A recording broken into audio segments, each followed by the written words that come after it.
잠자리 동화 이성계.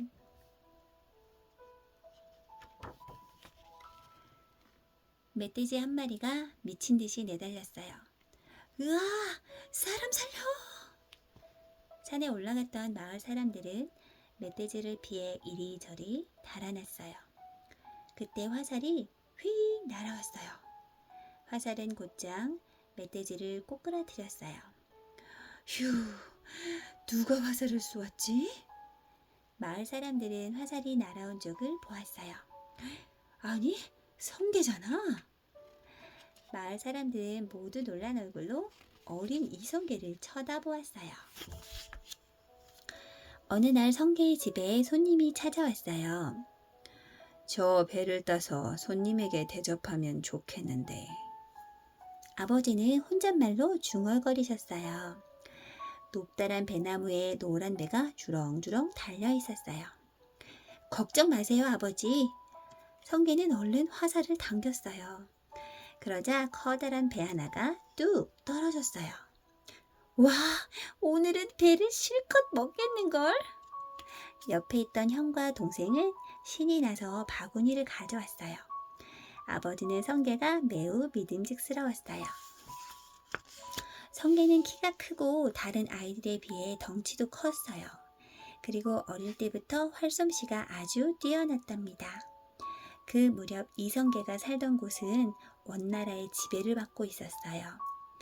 어떻게 하면 저 못된 원나라 놈들을 이 고려 땅에서 몰아낼 수 있을까? 이성계는 원나라 사람들이 백성들을 괴롭히고 함부로 대할 때마다 화가 났어요. 또 힘으로 물건을 빼앗을 때는 얼마나 미웠는지 몰라요. 이 다음에 내 손으로 꼭 몰아내고 말겠어. 어느 날 수십 명의 원나라 도둑대가 마을에 쳐들어왔어요. 마을 사람들은 무서워서 벌벌 떨기만 했답니다. 모두들 나와서 무릎을 꿇어라. 도둑의 우두머리가 쩌렁쩌렁한 목소리로 외쳤어요. 그때 담 너머로 이성계의 얼굴이 슬쩍 보였어요. 그리고는 금세 화살 하나가 피웅 날아왔어요. 화살은 놀랍게도 도둑 우두머리에 투구 꼭지를 맞췄어요. 으이크, 내 투구! 화살은 계속 날아와 도둑들의 투구를 모두 떨어뜨렸어요. 귀신이 우화를 쏘는가 보다. 아이고, 달아나자! 도둑들은 겁에 질려 모조리 달아나 버리고 말았답니다. 이성계는 차츰 어른이 되면서 부하 군사들을 거느리게 되었어요. 이성계는 부하들을 무척이나 아끼고 사랑했답니다. 어느 날 이성계의 군사들은 적군 3명을 포로로 잡았어요. 이성계는 말에서 내려 적군 포로들에게 다가갔어요. 많이 다쳤군. 비록 적군이었지만 상처에 붕대를 매주었어요. 장군님, 이 은혜는 결코 잊지 않겠습니다. 저희들을 거두어 주십시오. 적군들은 눈물을 글썽거렸어요. 다른 장군이었다면 분명히 살아남지 못했을 테니까요. 이성계가 왜구들을 통쾌하게 무찌른 날이었어요. 장군님, 이곳에는 대나무가 많이 자랍니다. 대나무를 베어 천막 기둥으로 쓰면 좋겠습니다. 털복숭이 부하가 말했어요. 그건 안 된다. 백성들이 대나무를 그냥 주겠다고 하는데요.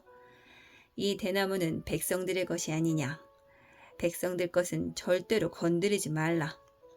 이성계는 백성들에게 피해를 주지 않고 오히려 도와주려고 애썼답니다. 원나라의 홍건적은 틈만 나면 고려 땅으로 쳐들어왔어요. 북쪽 마을 사람들은 빨간 수건만 봐도 진저리를 칠 정도였지요. 임금님은 이른 난 장수들을 전쟁터로 보내 홍건적을 물리치도록 명령했어요. 하지만 전쟁터에 나갔던 장수들마다 모조리 패하고 말았답니다. 이성계 장군, 홍건적을 물질러 주시오. 이성계는 임금님의 명령을 받고 전쟁터로 나갔어요. 마침내 이성계는 2,000명의 군사들을 데리고 나가 홍건적을 모두 몰아내고 함흥 북쪽 땅을 다시 빼앗아 왔답니다. 임금님은 이성계에게 높은 벼슬을 내렸어요. 어느 날 이성계는 이상한 꿈을 꾸었어요. 이게 무슨 꿈일까? 내가 나무토막 3개를 짊어지고 꼬끼우 하고 울다니. 이성계는 무학 스님을 찾아가 꿈 이야기를 했어요. 그러자 스님은 흠칫 놀랐어요. 장군은 장차 임금님이 될 것이요.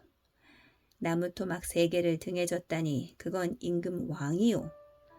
꼬끼오를 한자로 쓰면 고귀위지요. 쉿! 이 꿈을 이야기를 아무에게도 하지 마시오. 이성계는 스님에게 단단히 부탁하고 산을 내려왔답니다. 고려의 형편은 날이 갈수록 말이 아니었어요. 관리들은 온갖 방법으로 백성들을 괴롭혔어요. 홍건적과 일본 해적들도 끊임없이 쳐들어와 재물을 빼앗아갔어요. 뿐만 아니라 궁궐에 있는 대신들은 원나라의 심부름꾼이나 다름없었어요. 원나라 황제의 명령대로만 움직였기 때문이에요. 이성계 장군, 어서 명나라로 쳐들어가시오. 그때 중국에서는 원나라에 맞서 명나라가 새롭게 일어나고 있었어요. 명나라를 치다가는 많은 군사들이 다칠 것만 같았어요. 하지만 이성계는 어쩔 수 없이 명나라로 향했답니다. 날은 춥고 먹을 것도 떨어져 군사들은 점점 지쳐갔어요. 마침내 위화도에 이르자 이성계는 군사들을 멈추게 했어요. 지금 명나라로 쳐들어가는 건 옳지 않다. 말머리를 돌려 궁궐로 돌아가자. 바로 역사적인 위화도 회군이 일어난 것이랍니다. 이성계는 궁궐에 있던 못된 신하들을 몰아냈어요. 백성들은 위하지 않고 자기들만 배불리 먹던 사람들이었어요.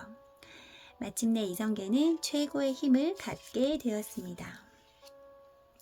이성계에게는 방원이라는 아들이 있었어요. 방원은 칼싸움도 뛰어나고 머리도 총명했어요. 늘 아버지를 돕는 일에 앞장섰지요. 어느 날 방원은 정몽주 대감을 집으로 초대했어요. 정몽주는 위화도 회군을 한 이성계를 좋아하지 않던 분이었어요. 대감, 내가 지은 시를 한번 들어보시오. 방원은 정몽주의 속마음을 떠보려고 자기가 지은 시를 큰 소리로 읊었어요. 썩어빠진 고려를 없애고 함께 힘을 합쳐 새 나라를 세우자. 이런 내용이었지요. 이런들 어떠하리 저런들 어떠하리 만수산 드렁치기 얽혀진들 어떠하리 우리도 이같이 얽혀서 100년까지 누리리라. 정몽주 대감도 대답으로 시를 지어 읊었어요.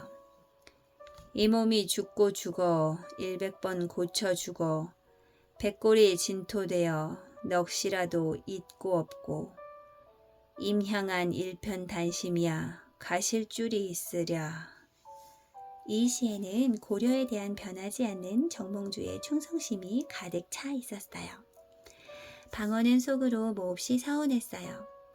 방원은 아버지 이성계를 왕으로 모시기 위해 정몽주를 없애겠다고 생각했어요. 정몽주 대감이 선주교를 지날 때 없애버려라. 그 후 이성계를 반대하는 많은 신하들이 궁궐에서 쫓겨났어요. 부디 임금이 되시어 새 나라를 열어주시오. 이성계를 따르는 많은 신하들이 한 목소리로 외쳤어요. 결정을 내리지 못한 이성계는 무학 스님을 다시 찾아갔어요. 고려는 이미 망한 것이나 다름없소. 장군이 새 임금이 되어 백성들에게 희망을 안겨주시오. 이성계는 무학 스님의 말을 듣고 신하들의 뜻을 받아들였어요. 그래, 백성들이 편히 살 수 있는 나라를 만들어 볼 테다. 1392년 드디어 이성계는 나라를 세우고 임금의 자리에 올랐답니다. 이 나라가 바로 조선이랍니다. 이성계는 곧 한양으로 이사를 가서 그곳에 종묘와 경복궁을 짓도록 했어요. 종묘는 조상을 모시는 사당이고요. 경복궁은 아름다운 기와와 지어진 큰 궁궐이에요. 새로운 나라, 조선의 첫 임금이 된 이성계는 백성들에게 널리 유교를 권했어요. 또 농사를 중요하게 여기고 이웃의 강한 나라들과도 친하게 지내려고 노력했어요. 백성들이 잘 사는 나라를 만들려는 이성계의 마음이었답니다. 이성계는 전쟁에서 한 번도 패한 적이 없는 용맹한 장군이었습니다. 그가 연이어 승리를 이끌 수 있었던 것은 언제나 그의 선택이 옳았다는 것을 의미하기도 합니다. 수많은 작전에서 그는 여러 상황을 고려하여 작전 지시를 내렸습니다. 때로는 전쟁터의 지형을 이용하기도 하고 또 때로는 적군의 상황을 이용하기도 했습니다. 그는 자신이 아끼는 부하들과 백성들을 지킨다는 원칙 아래 언제나 신중하고 올바른 선택을 하려고 최선을 다했습니다. 여러 상황으로 판단할 때 그것이 병사와 백성을 지키는 유일한 선택이었기 때문입니다.